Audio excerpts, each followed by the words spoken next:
So just like in French cooking, where there's like a couple of master sauces, and if you learn how to make those sauces, you know how to do a lot of cooking.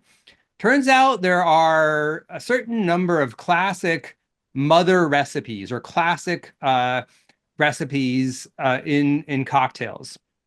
And if you sort of learn these 5 recipes, you've got a template to make almost any other kind of cocktail. So I'll kind of let you read the slide here, but like the old fashioned is basically booze with a little bit of something sweet and some bitters. Whereas a martini is booze with some vermouth, and that, that you then stir.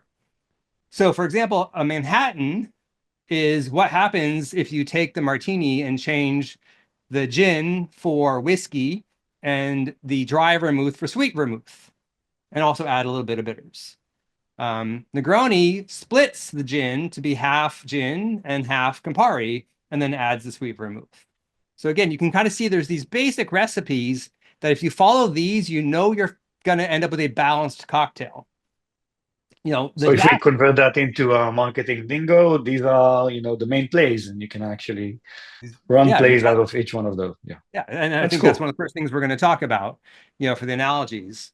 The daiquiris are classic sour, right? 2 parts booze, 1 part citrus, 1 part simple syrup.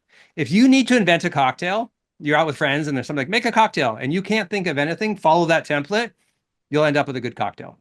The whiskey sour is a classic example of that. French 75 is the same thing, but then you add some champagne. Tom Collins is the same thing, you add some sparkling water.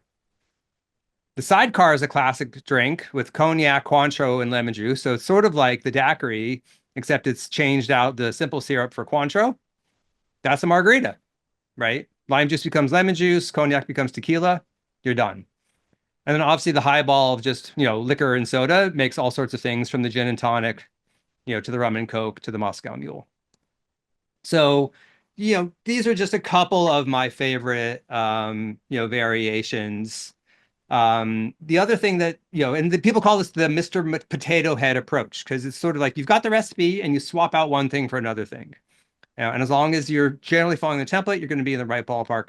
The last thing I'll say before we sort of move into the AI, is you can always add a little bit of something, right? As I said, in the Manhattan is like the martini, but we add a little bit of bitters.